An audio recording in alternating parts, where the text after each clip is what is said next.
آیت نمبر 36 میں اللہ پاک یہ بات فرماتے ہیں جزاء من ربک عطاء حسابا۔ اس آیت مبارکہ میں 3 خوبصورت الفاظ کو ایک ہی جگہ پر اکٹھا کر دیا گیا ہے۔ جزا کا لفظ بھی آتا ہے، عطا کا بھی آتا ہے، حساب کا بھی آتا ہے۔ اس سے پہلے کہ ہم تینوں لفظوں کو دیکھیں، اس سے پہلے ایک اور اس آیت مبارکہ کا خوبصورت پہلو یہ ہے کہ جزاء من ربک،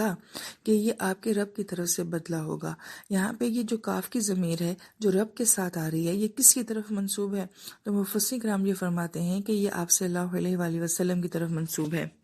تو ہم یہ دیکھتے ہیں کہ ابھی تک ہم نے جتنی بھی صورت مبارکہ کی تفسیر پڑھی ہے تو اس میں تو کہیں رسالت کا ذکر نہیں آتا، نبی علیہ السلام کا ذکر نہیں آتا، اور اچانک ساری بات کرنے کے بعد اچانک درمیان میں نبی علیہ السلام کی طرف کسی بات کو منسوب کر دینا، اس کو مفسرین کرام یہ فرماتے ہیں کہ التفات بھی کہا جاتا ہے، کہ اچانک کسی بات کی طرف متوجہ ہو جانا، اور یہ آپ صلی اللہ علیہ وآلہ وسلم سے اللہ رب العزت کی محبت بھی ہے کہ وہ آپ کا ذکر لازمی کرتے ہیں، کسی بھی انداز سے کریں، براہ راست کریں، ضمائر کی صورت میں کریں، کہ جس انسان سے محبت ہوتی ہے انسان اس کا اپنی گفتگو میں تذکرہ ضرور کرتا ہے۔ اور پھر اس مقام پہ نبی علیہ السلام کا ذکر کہ اللہ پاک فرماتے ہیں کہ میں اپنے بندوں کو ان کے اعمال کی جو جزا بھی دوں گا وہ آپ کے رب کی طرف سے ہوگی۔ تو گویا کہ ایک خوبصورت مقام پہ اللہ پاک ایک خوبصورت بات کرتے ہوئے نبی پاک صلی اللہ علیہ وآلہ وسلم کی طرف اپنی ذات کو منسوب فرما رہے ہیں۔ پھر اس آیت مبارکہ میں 3 الفاظ جو استعمال ہوئے ہیں اس میں سب سے پہلے جزا آیا ہے۔ جزا کا مطلب ہوتا ہے کہ کسی انسان کو اس کے عمل کے اعتبار سے اس کو بدلہ دینا۔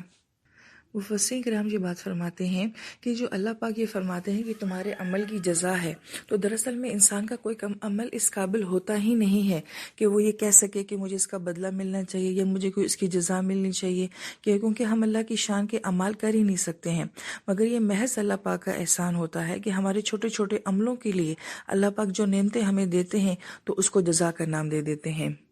دنیا میں تو انسان کہتا ہے کہ میں نے یہ کام کیا ہے اور اس کا میرا اتنا بنتا ہے، لیکن انسان آخرت کے لحاظ سے اپنی کسی عبادت کو، اپنے کسی اخلاق، اپنے کسی عمل کو یہ نہیں کہہ سکتا کہ یہ میں نے کیا ہے تو اب جنت کی یہ چیز جو ہے میرے عمل کا بدلہ بن سکتی ہے۔ لہٰذا جب ہم اس انداز میں دیکھتے ہیں تو پھر جو کچھ بھی اللہ پاک اپنے بندے کو نوازتے ہیں اس کے عمل پہ، دراصل میں وہ کیا ہوتی ہے؟ وہ عطا ہی ہوتی ہے۔ ہم جس کو جزا سمجھ رہے ہیں دراصل میں وہ اللہ پاک کی عطا ہی ہوتی ہے۔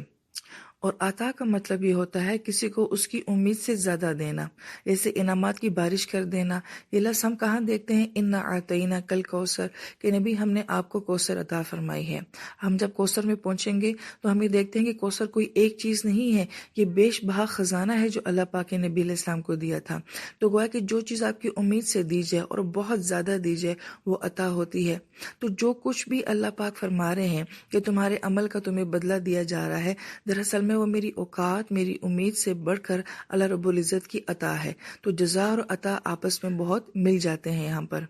پھر ان 2 الفاظ کے بعد میری عقل، میری سمجھ یہ کہتی ہے کہ بس اللہ نے انتہا فرما دی ہے، لیکن اس کے بعد اللہ پاک ایک تیسرا لفظ بھی لے کر آ رہے ہیں اور وہ حساب کا لفظ ہے۔ اور حساب کا کیا مطلب ہوتا ہے؟ حساب کفایت کے معنوں میں ہوتا ہے کہ کسی کو اتنا دینا کہ وہ کہے کہ بس مجھے اب اور ضرورت ہی نہیں ہے، اب مجھے کافی ہو گیا ہے۔ لہٰذا آیت مبارکہ کی ترتیب دیکھیے کہ جو انسان کو اس کے اعمال کا دیا جا رہا ہے وہ اللہ پاک فرما رہے ہیں کہ وہ جزا ہے۔ دراصل میں اللہ کی جزا ہی اللہ کی عطا ہے، اور جو اللہ پاک ہمیں جزا عطا کی صورت میں دے رہے ہیں وہ کس انداز سے دے رہے ہیں کہ وہ بے حساب دے رہے ہیں۔ یہ حساب کا لفظ جو ہے ہماری دعاؤں میں بہت زیادہ آتا ہے، جو مشہور دعا ہے حسبی اللہ لا الہ الا هو علیہ توکلت وہو رب العرش العظیم، حسبی اللہ نعم الوکیل، یہ ہم کتنا زیادہ پڑھتے ہیں۔ تو اس کا کیا مطلب ہے؟ حسبی اللہ، کہ بس میرا اللہ مجھے میری ہر بات کے لیے کافی ہو جائے گا، بے حساب ہو جائے گا۔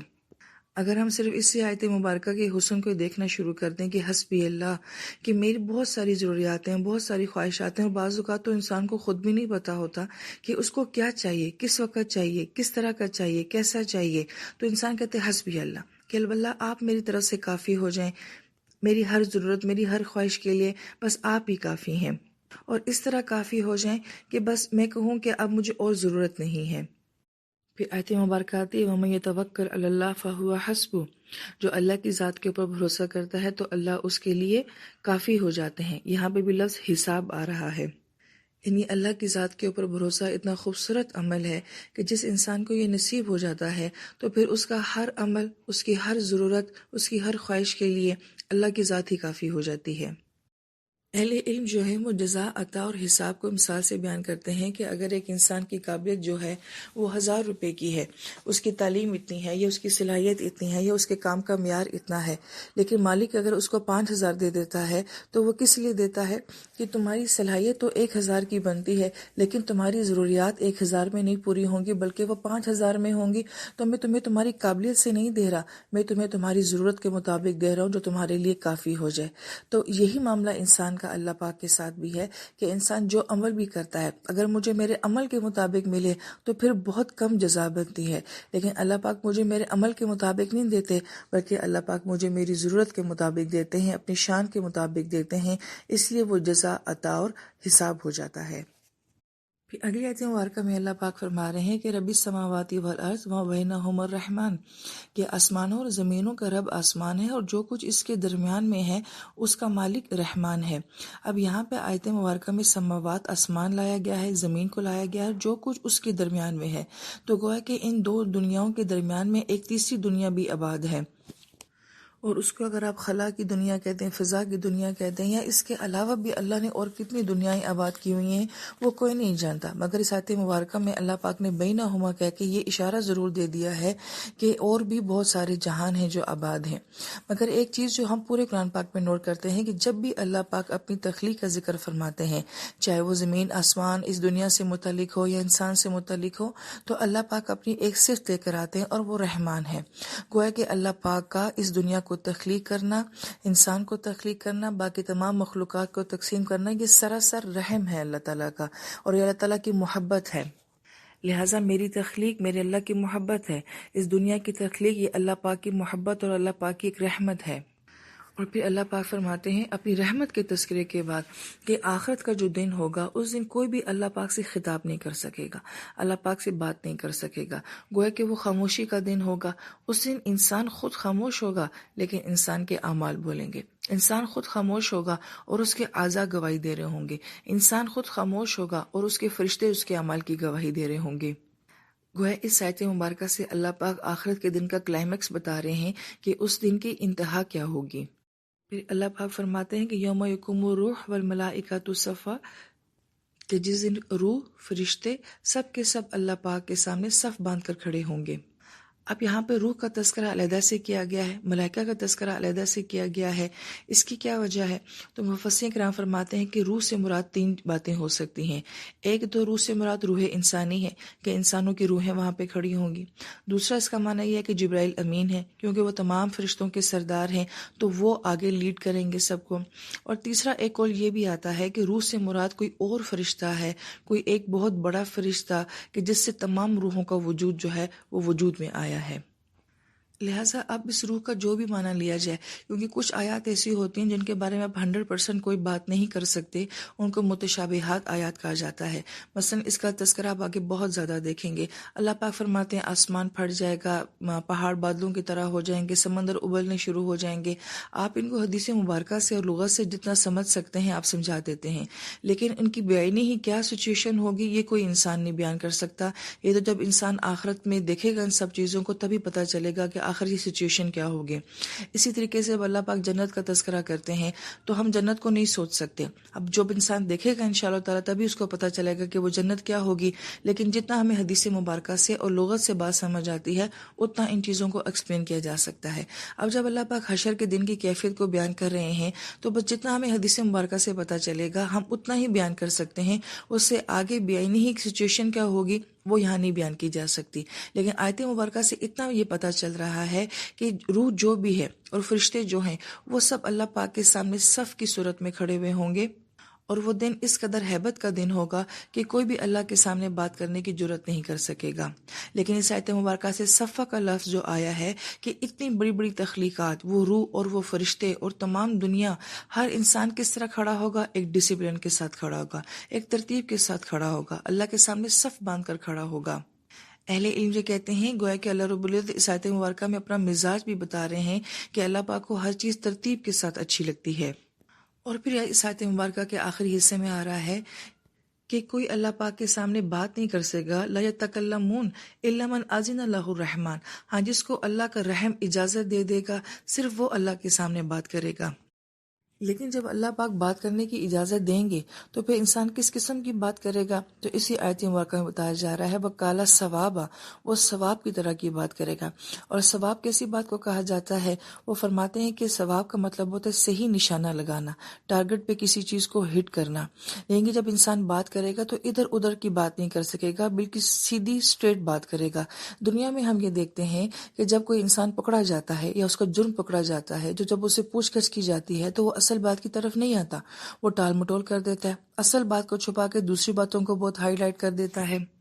یا پھر اصل بات کی طرف اس کو لاتے لاتے وکیل کو بہت جرح کرنی پڑتی ہے، بہت دلائل دینے پڑتے ہیں۔ اور یہ صرف بھی انسان کی صفتی ہے کہ جب اسے بات پوچھی جاتی ہے تو بجائے ٹو دی پوائنٹ بات کرنے کے، اسٹریٹ بات کرنے کے، وہ بہت لمبی لمبی باتیں کرتا ہے، چھوٹی بات کو بہت بڑا بیان کر کے بات کرتا ہے۔ تو اللہ پاک فرماتے ہیں کہ وہ دن ایسا نہیں ہوگا، جب اجازت ملے گی، جب انسان بات کرے گا، ٹو دی پوائنٹ بات کرے گا اور بالکل واضح اور صحیح بات کرے گا۔ لہذا دنیا میں تو انسان اپنی زبان سے بڑی ہیر پھیر کر دیتا ہے، لیکن آخرت میں اللہ پاک کے سامنے زبان کی تیزی نہیں چلے گی۔ انشاءاللہ یہ مفہوم آگے بھی آتا ہے کہ جس میں بہت جگہ پہ حدیث مبارکہ کا یہ مفہوم بھی آتا ہے، اور قرآن پاک کی آیات سے بھی یہ بات ثابت ہوتی ہے کہ بہت سارے لوگ ایسے ہوتے ہیں کہ جنہیں بات کرنے کا انداز اس طرح سے دیا گیا ہے کہ وہ غلط کو صحیح ثابت کر دیتے ہیں اور صحیح کو غلط ثابت کر دیتے ہیں۔ جیسے حدیث پاک میں نبی علیہ السلام فرماتے ہیں کہ اگر میرے سامنے کوئی معاملہ پیش کیا جاتا ہے اور اگر ایک فریق دوسرے فریق کے اوپر اپنی زبان کی چلاکی سے غالب آ جاتا ہے اور اگر میرا فیصلہ اس فریق کے حق میں چلا جاتا ہے تو مجھے بے قصور سمجھنا، اس لیے کہ میں ظاہر کو دیکھ کے فیصلہ کرتا ہوں۔ تو دنیا میں تو یہ معاملہ انفرادی سطح پہ بھی بہت دیکھتے ہیں، اجتماعی سطح پہ بھی بہت دیکھتے ہیں کہ بعض لوگوں کو بات کرنے کا اس طرح کا انداز ہوتا ہے کہ وہ غلط کو صحیح اور صحیح کو غلط کر دیتے ہیں، اور صحیح بندہ بیچارہ بالکل خاموش ہو جاتا ہے کہ میں اب کیا بولوں، میں اب کیا کہوں۔ لیکن حشر کے دن کو یہ کہا جا رہا ہے کہ انسان اس دن جو ہے اتنا سمارٹ نہیں بن سکے گا۔ پھر اگلی آیت مبارکہ میں اللہ فرماتے ہیں ذالک یوم الحق، وہ دن کیا ہوگا؟ وہ حق کا دن ہوگا۔ حق کے 3 معنی مفسرین کرام بیان فرماتے ہیں۔ حق کا مطلب حقیقت ہے کہ یہ دن جو تمہیں سنایا جا رہا ہے قرآن میں، اس دن کو جو اتنا بتایا جا رہا ہے، یہ کوئی فلسفہ نہیں ہے، یہ کوئی نظریہ نہیں ہے، یہ کوئی خیال نہیں ہے، بلکہ یہ ایک حقیقت ہے کہ ایسا ہوگا، اور جو حالات تمہیں اس دن کے بتائے جا رہے ہیں ایک دن تم نے اس دن کو لازم بات ہے کہ فیس کرنا ہے۔ دوسری بات یہ کہتے ہیں کہ حق کا مطلب ہوتا ہے جیسے ہم اردو زبان میں ایک دوسرے کے لیے بولتے ہیں کہ میرا تمہارے پہ یہ حق بنتا ہے، تمہارا میرے پہ یہ حق بنتا ہے، یہ حق مراد ہے۔ اور تیسرا معنی اس کا ہے مقصد کا ہونا۔ اگر ان تینوں معنی کو دیکھیں تو وہ حشر کا دن کیسا ہوگا؟ وہ ایک حقیقت ہے۔ دوسری بات یہ کہ اس دن اللہ پاک ہر انسان کو وہ دے گا جو اس کا اصل حق بنتا ہوگا، اور اس دن کا ایک مقصد بھی ہے، اور اس کا مقصد یہی ہے کہ ہر انسان کو انصاف ملے اور اس کی محنت کا صلہ ملے اور مجرم کو اس کے جرم کی سزا ملے۔ دنیا کا نظام ایسا ہے، اور خاص طور پہ ہمارے ہاں ایسا نظام ہے کہ پورے سال کے بعد ایک پیپر لیا جاتا ہے اور اس میں اس کی پورے سال کی محنت کا اندازہ لگایا جاتا ہے۔ یہ معاملہ بے عینی ہی انصاف پر مبنی نہیں ہے۔ ہو سکتا ہے کہ جس دن وہ پیپر دے رہا ہو اس دن وہ پیپر دینے کی صلاحیت نہ رکھتا ہو، نہ دے سکے، بیماری ہو جائے، پریشانی ہو جائے، کوئی بھی معاملہ ایسا ہو سکتا ہے، لیکن وہ جو اس نے پورے سال محنت کی ہے وہ کہاں گئی؟ تبھی تو انسان مایوسی کا شکار ہو جاتا ہے۔ آخرت میں اللہ پاک کیا فرماتے ہیں کہ میں یہ نہیں دیکھوں گا، میں یہ دیکھوں گا روز کس انسان نے کتنی محنت کی ہے اور کس عمل کی کتنی گہرائی تھی، اور اس عمل کے پیچھے نیت کیا تھی، وہ کس کے لیے کیا جا رہا تھا۔ ایک ایک بات کو چیک کیا جائے گا، گویا کہ ایک ایک اسائنمنٹ کو چیک کیا جائے گا، ایک ایک سوال کو دیکھا جائے گا، اور پھر اس کے مطابق جو ہے وہ رزلٹ بنایا جائے گا۔ کسی ایک پیپر سے پورے سال کا اندازہ نہیں لگایا جائے گا، کسی ایک عمل سے پوری زندگی کا جو ہے اندازہ نہیں لگایا جائے گا، بلکہ انسان کی ڈیلی محنت کو دیکھا جائے گا۔ اور سب سے بڑی بات کیا کہ حق کا ہونا، کہ اللہ پاک دیکھیں گے کہ اس کی عبادات، اس کے معاملات، اس کے اخلاق، اس کی حقیقت کیا تھی۔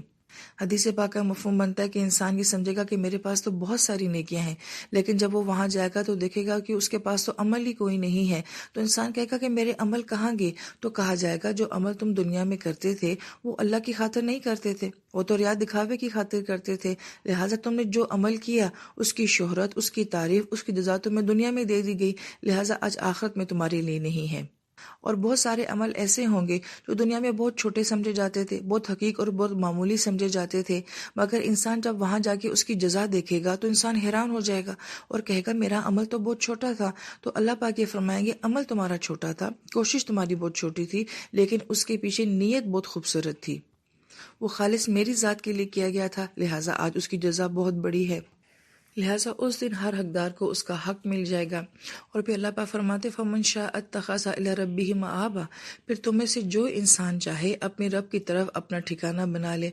لوٹنے کی جگہ بنا لے۔ مآبا کا لفظ ہم نے پیچھے بھی پڑھا، بہت خوبصورت تھا، اور ہم نے کہا تھا کہ نبی علیہ السلام جو ہیں اپنی دعاؤں میں اس لفظ کو یا اس نظریے کو بہت زیادہ بیان کرتے تھے کہ ہم نے لوٹ جانا ہے، ہم یہاں کی مخلوق ہیں ہی نہیں، ہم کسی اور جگہ سے آئے ہیں اور ہم نے کسی اور جگہ کی طرف لوٹ جانا ہے۔ یہاں پہ بھی مآبا کا وہی معنی ہے، لوٹنے کی جگہ ہے۔ اب انسان کہاں پہ لوٹتا ہے؟ جہاں سے وہ آیا ہوتا ہے، اور اللہ پاک فرماتے ہیں کہ تم نے اس دنیا سے لوٹ جانا ہے، تو اس کا مطلب ہے کہ ہم اس دنیا کے نہیں ہیں، ہم کہیں اور سے آئے ہیں اور آخر ہم نے اسی دنیا ہی کی طرف لوٹ جانا ہے۔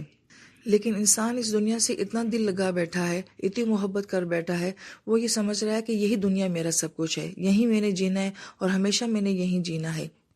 ہم کرائے کے مکان سے اتنی دلچسپی نہیں رکھتے جتنا کہ اپنے ذاتی مکان کے ساتھ دلچسپی رکھتے ہیں۔ مسافر خانے کو اپنے گھر کی طرح نہیں سمجھتا ہے، اسے پتہ ہے کہ یہ میرا نہیں ہے، میں نے یہاں سے کوچ کر جانا ہے۔ تو یہ دنیا ہمارے لیے کرائے کا گھر ہے، ایک مسافر خانہ ہے، لیکن ہم دل اس سے ایسے لگا بیٹھے ہیں کہ جیسے یہ ہماری وراثت ہے۔ پھر آخری آیت مبارکہ میں اللہ پاک فرما رہے ہیں اِنَّا أَنذَرْنَاكُمْ عَذَابًا قَرِيبًا، کہ ہم تمہیں ایک قریب کے عذاب سے ڈرا رہے ہیں۔ انسان کو یہ بات دھوکہ دیتی ہے نا کہ دیکھا جائے گی جب قیامت آئے گی، اور کون سی ہمارے اوپر آنی ہے، اور جب حشر آئے گا تب دیکھا جائے گا۔ تو اللہ پاک فرما رہے ہیں کہ اس بڑی قیامت کو چھوڑو، ایک چھوٹی قیامت تو ہر وقت تمہارے ساتھ چلتی رہتی ہے، تمہارے آگے پیچھے منڈلاتی رہتی ہے، اور وہ کون سی قیامت ہے اور وہ عذاب قریب کون سی چیز ہے؟ وہ موت ہے۔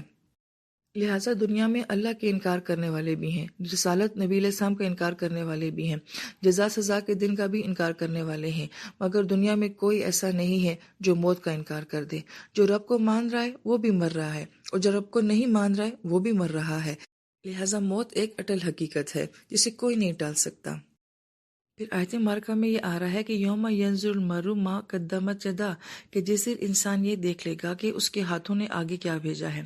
آیت مبارکہ میں یہ ہاتھوں کا لفظ آیا ہے۔ ہم دنیا میں یہ بات بولتے ہیں نا، یہ میرے ہاتھوں کی کمائی ہے، یہ میرے محنت کی کمائی ہے، یہ چیز میں نے اپنے ہاتھ سے بنائی ہے۔ تو وہی منظر جو ہے بیان کیا جا رہا ہے کہ جو کچھ بھی انسان عمل کرتا ہے وہ اس کے اپنے ہاتھوں کی کمائی ہے، اس کے اپنے ہاتھ کی محنت ہے۔ اب وہ اپنے ہاتھ کی محنت سے، اپنی کمائی سے گناہ کما رہا ہے یا سزا کما رہا ہے۔ ما قدمت یدا، اور جو کچھ بھی وہ عمل کر رہا ہے وہ یہاں نہیں ہے، وہ کہیں اور سیف ہو رہا ہے، وہ کہیں آگے جا رہا ہے۔ جیسے آپ کام کہیں بھی کرتے ہیں اور آپ کی تنخواہیں آپ کے بینک میں آ جاتی ہیں، آپ کے اکاؤنٹ میں آ جاتی ہیں، اسی طریقے سے انسان جو عمل بھی یہاں پہ کر رہا ہے وہ کسی اور اکاؤنٹ میں جمع ہو رہا ہے۔ اور ہم دنیا میں اپنے اکاؤنٹ کو چیک کرتے رہتے ہیں، تو انسان قیامت کے دن اپنے آخرت کے اکاؤنٹ کو خود چیک کر لے گا کہ وہ یہاں پہ کیا کچھ بھیجتا رہا ہے۔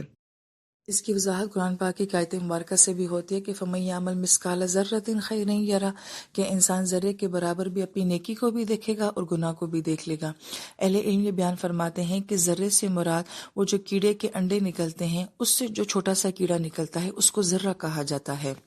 لہٰذا اتنی چھوٹی سی نیکی اور اتنا چھوٹا سا گناہ بھی انسان کو وہاں پہ کل قیامت میں دکھایا جائے گا۔ اور جب انسان یہ دیکھے گا تو حدیث مبارکہ کا مفہوم آتا ہے کہ حشر کے میدان میں ایسا ہوگا کہ ایک سینگ والی بکری کا بغیر سینگ والی بکری سے بھی بدلہ دلوایا جائے گا، کہ اگر دنیا میں سینگ والی بکری نے اس کو ناحق مارا تھا تو اللہ پاک ان دونوں کا بدلہ لیں گے، معاملہ سیٹل کروائیں گے، اور اس کے بعد دونوں کو جو ہے وہ مٹی کر دیں گے، ریزہ ریزہ ہو جائیں گے، کیونکہ جانوروں کا بس اتنا ہی معاملہ ہوگا۔ جب کافر یہ سارا معاملہ دیکھے گا کہ ان کا حساب کتاب ہو کے یہ لوگ مٹی ہو گئے ہیں، تو کہے گا یا لیتنی کنت ترابا، کہ کاش کہ ہم بھی آج مٹی ہو جائیں۔ یا لیتنی کا لفظ جو قرآن پاک میں آتا ہے یہ انتہائی افسوس اور حسرت کے لیے آئے گا، اور انسان کہے گا کہ کاش میں بھی ایک جانور ہوتا تو آج میرا بھی حساب کتاب ختم ہو جاتا۔ یہی معاملہ انسان کو کل قیامت میں وہاں پہ سمجھ آئے گا، لیکن جو اللہ کے نیک بندے ہوتے ہیں انہیں یہی بات دنیا میں سمجھ آ جاتی ہے۔ ہم صحابہ اکرام کو دیکھتے ہیں، جیسے ابو بکر صدیق رضی اللہ عنہ کے بارے میں آتا ہے، وہ اپنی تنہائیوں میں کیا جملہ بولا کرتے تھے کہ اللہ کاش کو میں کوئی پرندہ ہوتا، کاش میں کوئی گھاس کا تنکا ہوتا، جلا دیا جاتا، فنا کر دیا جاتا۔ غافل انسان اس بات کو دنیا میں نہیں سمجھتا، وہ یہ جملے کل آخرت میں بولے گا، لیکن جو ہوش والا انسان ہے وہ دنیا میں ہی اللہ سے ایسی باتیں کر لیتا ہے۔ حضرت عمر رضی اللہ عنہ فرمایا کرتے تھے کہ میں قیامت کے دن اگر برابر سر برابر ہو کر چھوٹ جاؤں تو یہ میری بہت بڑی کامیابی ہے۔ یہ وہ انسان بات فرما رہے ہیں کہ جن کے بارے میں نبی علیہ السلام نے فرمایا تھا کہ اگر میرے بعد کوئی نبی ہوتا تو عمر ہوتا۔ تو اس سے پہلے کہ انسان کل قیامت میں جا کے یہ حسرت بھرے جملے بولے، اللہ اس سے پہلے ہی ہمیں اس دنیا کی حقیقت کو سمجھنے کی توفیق نصیب فرما دے اور آخرت کی دن کی تیاری نصیب فرما دے۔ آمین یا رب العالمین۔